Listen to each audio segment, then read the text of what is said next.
Take that off your neck right now, Mr. Ford. Judge Harlan Voss's command sliced through the hushed courtroom like a razor, sharp and unyielding, demanding instant submission.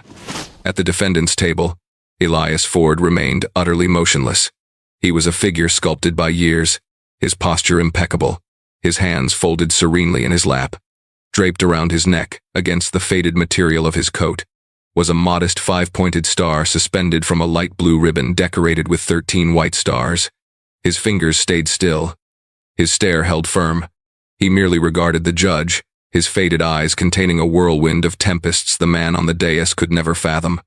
The judge, whose dominion defined his existence, perceived the composure not as poise, but as rebellion. His already stern expression started to cloud. The gavel slammed against the gleaming oak of the bench. The noise, a crisp snap of frustration, caused the youthful public defender next to Elias to startle. "This is a courtroom, Mr. Ford, not a masquerade. I won't tolerate you flaunting false heroism in my domain. I'm offering you one last chance to honor this establishment and discard that imitation trinket." The judge's remarks, boosted by the courtroom speaker, oozed disdain. He motioned casually toward the bailiff, a burly figure who adjusted his stance, his unease a quiet regret in the charged atmosphere. "Bailiff, if the accused declines to obey, seize the object." The bailiff advanced with reluctance. The public defender, Lena Harper, stood up, her tone a soft murmur. "Your Honor, my client is 86 years old. He is a veteran of the United States Armed Forces. That medal holds profound personal value. Personal value doesn't permit him to desecrate the holiness of this courtroom, or indeed, national statutes." Voss interrupted her, his tone thundering. He bent forward, his glasses sliding along his nose as he scrutinized Elias. "Do you even know about the Stolen Valor Act, Mr. Ford? It's a federal crime to don, produce, or vend any military award or medal without permission. And that medal," he declared, extending a quivering finger of blame, "is the supreme accolade our country grants. It's meant for legends, for fighters. It's not a gimmick to evoke pity for a minor infraction." The accusation was ordinary, nearly comical in its triviality, a failure to fully stop, and an outdated car registration. Yet the judge was using it as a platform for a far more elaborate display of his dominance. He viewed an elderly man, vulnerable and isolated, as a chance to set a precedent. He savored the room's hush, the attentive spectators, the resonance of his own speech permeating every nook. "Folks from your era," the judge went on, gaining enthusiasm for his motif, "occasionally grow muddled. Recollections dim. The craving for acclaim, though, can be compelling. Maybe you enlisted. Maybe you were even a respectable trooper. Many were. But respectability doesn't crown you a champion. It doesn't authorize you to sport what genuine warriors suffered and perished for. Men who are gone forever. You disgrace them with this pretense." Elias Ford stayed mute. His tranquility served as a steadfast pillar amid the stormy tribunal. It wasn't the inertia of frailty, but the deep serenity of someone who had endured much graver threats than the furious decrees of a minor despot. He had confronted the howling bedlam of automatic weapons, the choking gloom of a caved-in ditch, the dimming glow in comrades' eyes. The judge's utterances were just clamor, empty and insignificant. "So you declined to utter a word?" Voss sneered. "You reject adherence to a straightforward directive from a superior court judge. Very well. We'll append contempt of court to your offenses. That incurs imprisonment, Mr. Ford. Maybe an evening behind bars will refresh your memory on the value of protocols and guidelines." He signaled the bailiff onward once more. "Marcus, I won't repeat it. Strip that scrap of metal from his neck. Employ any necessary strength." The bailiff, Marcus Reed, a veteran too, neared the table. His gaze met Elias's, and briefly, he beheld not a resistant elder, but the stoic fortitude of his own grandfather. He could detect the inexpensive shine on the courtroom tiles, observe the dust particles swirling in the beams of light from the lofty panes, and all he sensed was the deep injustice of the instant. "Sir," he murmured gently, his tone infused with a deference the judge omitted, "please don't force my hand." Elias at last stirred. He gradually lifted a hand, not in defense, but to tenderly contact the emblem. His digits, twisted by age and joint pain, grazed the chilled alloy. The contact was a trigger, opening a portal in his thoughts. The courtroom vanished. The judge's irate speech receded into a far-off rumble, supplanted by the thunderous boom of cannons. He was no longer on a varnished wooden seat, but embedded in the frigid, damp soil of an alien slope. The atmosphere, dense with the odor of explosives and gore, weighed heavily in his chest. He sensed the burden of a youthful fighter, scarcely a lad, draped across his shoulder, the warm adhesiveness soaking through his attire. He glimpsed the shimmer of sunlight on the blades of an oncoming foe, a surge of iron and wrath. He heard the frantic pleas for a healer, the strained metallic creak of an armored vehicle, the concluding hushed invocation of a downed ally, and then another vision, sharper than the others. A meadow shelter, the air still foggy with combat haze. A general, his countenance severe and dirt-streaked, affixing this exact ribbon around his neck, its mass a load much denser than its scant ounces of substance. "The world must learn what you achieved," the general had uttered, his tone laden with unspoken sorrow. The bailiff's hand softly rested on his shoulder, and the apparition broke. Elias returned to the courtroom, the barren, orderly realm of statutes and rituals. The bailiff's grasp lingered on him, his contact, tentative, honoring. "Sir," he inquired anew. Elias regarded the man, then the judge, whose visage was now a veil of sheer, unbridled fury. The degradation was total. The hierarchy was unassailable, or so it appeared. In the rear seating of the observers' area, a youthful gentleman in a neat ensemble had been observing the whole interaction, his starting incredulity solidifying into a chilled, concentrated ire. He was Tyler Kane, a junior assistant to a state representative, dispatched to the courthouse to monitor a land-use conflict hearing set for later that day. He didn't know the aged veteran individually, but he identified the medal. His own grandfather, a lifelong Marine, possessed a copy in a display case in his den. Tyler grasped its importance. He understood the severity of the scene unfolding. As the judge unleashed his diatribe, Tyler discreetly retrieved his phone from his pocket, concealing it low and hidden. His fingers darted over the display, scanning the county schedule for the defendant's identity, Elias Ford. A few additional presses led him to a digitalized public archive query. He entered the name and some terms: veteran, Medal of Honor.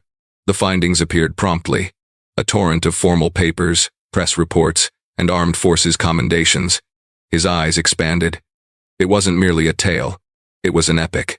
He viewed blurry monochrome images of a far younger Elias, his expression resolute and valiant. He perused accounts describing feats of daring that appeared scripted for cinema, not the existence of the serene elder facing reprimand for a driving misdemeanor. He examined a solitary defense against a vastly superior adversary, about transporting injured soldiers over exposed terrain amid relentless barrage, about an altruistic courage that preserved numerous existences. He experienced a rush of excitement, a powerful blend of outrage and resolve. He realized he couldn't rise and exclaim. He knew he couldn't disrupt the judge without facing ejection and charges himself, but he could place a call. He exited the courtroom as stealthily as a phantom, his pulse racing. He located a vacant hallway, the quiet a sharp opposition to the strain in the chamber he had departed. He navigated his directory, his thumb pausing over a contact he seldom employed. It was the private line to his superior's mobile, a number reserved for crises. He activated it. "This better be critical, lad." Representative Victor Lang's brusque tone responded. "It is, sir," Tyler stated, his voice subdued and pressing. "You won't credit what's transpiring in Judge Harlan Voss's courtroom. He's on the verge of detaining a man for contempt, an elderly veteran named Elias Ford." He halted, inhaling deeply. "Sir, the judge is attempting to seize his Medal of Honor." The quiet on the line was oppressive. When the representative spoke next, his tone was altered, devoid of its diplomatic polish and substituted with the firm, icy command of a man who had once led soldiers. "Repeat that name." "Elias Ford, sir." The representative exhaled sharply, disbelieving. "Provide me the contact for the courthouse management office and the direct connection to the state's top military coordinator. Immediately." The conversation concluded. Tyler knew a tempest was brewing. The reinforcements had been rallied. Within the courthouse, telephones started to chime. The initial call reached the court scribe, a reserved, competent lady positioned just beneath the judge's platform. Her eyes broadened as she heeded the terse, commanding voice on the opposite end. She jotted a message on a slip of paper, her hand quivering faintly. The second call directed to the chamber of the Chief Judge of the Superior Court, 2 levels higher. The assistant accepted the call, her complexion blanching as she identified the caller's persona. She disrupted a conference, murmuring urgently into her superior's ear. Chief Judge Miriam Tate rose so abruptly her seat almost overturned. A third call, channeled via the governor's suite, arrived at the mobile of a man seated in his vehicle in an adjacent lot, perusing a report on his device. He was General Harlan Drake, the leader of the local military installation. He attended for under 30 seconds before he replied, "I'm en route." He ignited the engine, his actions exact and sparing. He activated his communicator. "I require an honor guard unit at the county courthouse. Top priority, complete formal attire. Now." Back in the courtroom, Judge Harlan Voss was unaware of the frenzied commotion his deeds had ignited. He was immersed in the pinnacle of his dominance spree, relishing the instant before the ultimate devastating strike of his supremacy. He had driven Elias Ford beyond salvage in his view. The elder's quiet was a confession of fault, his composure a pitiful show of resistance. "Bailiff, I'm delivering a conclusive directive," Voss proclaimed, his tone echoing with pomposity. "You will detach the accused's unlawful adornment. You will then secure him. He will undergo a 72-hour mental assessment. Evidently, a man who indulges in such overt delusions poses a threat to himself and society. He has no role in the community until properly evaluated." This was the ultimate excess, the leap from conceit into outright brutality. The public defender inhaled sharply, a brief, appalled noise. The assembly in the observers section whispered, their disquiet at last merging into a tangible wave of indignation. Bailiff Marcus Reed stood immobile, trapped between the judge's despotic command and his own principles. He gazed at Elias, whose serene demeanor remained unaltered, and he experienced a deep sense of humiliation. He advanced another pace, his arm extended, not to snatch, but to implore. "Sir, please," he breathed. "Just remove it. We can resolve this afterward." And then the noise commenced. It was remote initially, a subtle rhythmic thudding that intensified steadily. It was the distinct roar of helicopters, more than one, and they were approaching swiftly. Then another sound merged with the first, the escalating harmony of alarms, not the usual cadence of a lone patrol vehicle, but a symphony of them focusing on this single location. Heads in the courtroom pivoted toward the windows. The judge, irritated by the disruption, struck his gavel. "Order! What does this signify?" But no one heeded him any longer. Through the high-vaulted windows, they could observe them. 2 elegant ebony military helicopters, the type typically allocated for dignitaries and elite missions, were landing, their blades lashing the trees in the courthouse plaza into turmoil. Below, a convoy of dark SUVs and state law enforcement vehicles screeched to a stop, their beacons casting the road in bursts of crimson and azure. Doors swung wide, and uniformed figures started to exit. They proceeded with a regimented haste that rendered the courthouse guards like monuments. The substantial doors at the courtroom's rear flung open. 2 uniformed state officers marched in, trailed by a man in a somber suit who exuded an essence of total command. She was Chief Judge Miriam Tate, but it was the man who succeeded her that captured every gaze in the space. He was lofty and wide-framed, his attire a galaxy of ribbons and awards that narrated a lengthy and eminent path. On his shoulders gleamed the 2 silver stars of a major general. They proceeded along the main path, their strides resounding in the astonished quiet. Judge Harlan Voss, his expression a blend of bewilderment and outrage, stammered, "What is the purpose of this interference? I am conducting a session." General Harlan Drake didn't even spare him a look. His keen, lucid eyes were fastened on one individual alone, the elder at the defendant's table. He advanced until he positioned himself right before Elias Ford. He straightened to his maximum stature, his spine rigid as steel. In the mute, expectant courtroom, he lifted his right hand in a crisp, flawless salute. "Mr. Ford, General," Harlan Drake declared, his voice distinct and robust, vibrating with a veneration nearing awe. "Sir, I regret the postponement. We arrived as promptly as notified." Elias Ford gazed up at the general, and for the first instance, a trace of feeling traversed his features. A gradual, mild inclination of recognition. The general maintained his salute, his eyes fixed on Elias's. He then angled his head marginally, his sight scanning the dazed courtroom, ultimately settling on Judge Harlan Voss with the impact of a tangible strike. "Judge," he stated, his tone now glacial. "Do you comprehend who this man is?" He didn't pause for a reply. He delved into his jacket and extracted a creased document. He cleared his vocal cords and commenced reciting. Citation for the Medal of Honor bestowed upon Corporal Elias Ford for outstanding valor and boldness at peril to his life exceeding the demands of service. On the morning of October 12, 1951, near Satari, Korea, Corporal Ford's unit was immobilized and confronted with destruction by a vastly larger and well-equipped adversary. General Harlan Drake's voice saturated the space, each phrase a tribute to a heroism nearly beyond grasp. He recited how Elias Ford, then a young man of 22, had individually assaulted an enemy automatic weapon position, neutralizing it with explosives. He recited how, injured in the limb and arm, he had declined removal, instead assembling a protective formation from the dispersed and frightened remnants of his unit. Corporal Ford was solely accountable for rescuing the lives of more than 30 men. His deeds embody the utmost praise upon himself and align with the most revered customs of the United States military service. He refolded the document. The quiet in the courtroom was now vibrant, dense with wonder and remorse. The countenances in the observers' area were a mix of weeping and skepticism. Tyler Kane, who had initiated the call, sensed a deep affirmation. Bailiff Marcus Reed regarded Elias with a look of unadulterated admiration. Judge Harlan Voss sat rigid, his complexion pallid, the gavel abandoned on his platform. The realm he had meticulously built, one where he reigned supreme, had crumbled in mere moments. General Harlan Drake pivoted to confront him entirely. "You didn't merely offend a man, Judge," he remarked, his tone subdued and menacing. "You offended every individual who has ever donned this nation's uniform. You profaned this courtroom with your unawareness and your hubris. That medal," he indicated the star on Elias's torso, "is not an object. It is not a device. It is an emblem of an obligation this country can never wholly settle.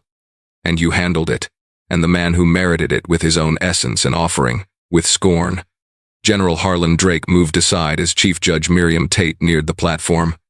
"Voss," she declared, her tone frigid and formal, "regard yourself relieved, awaiting a complete examination by the Judicial Board.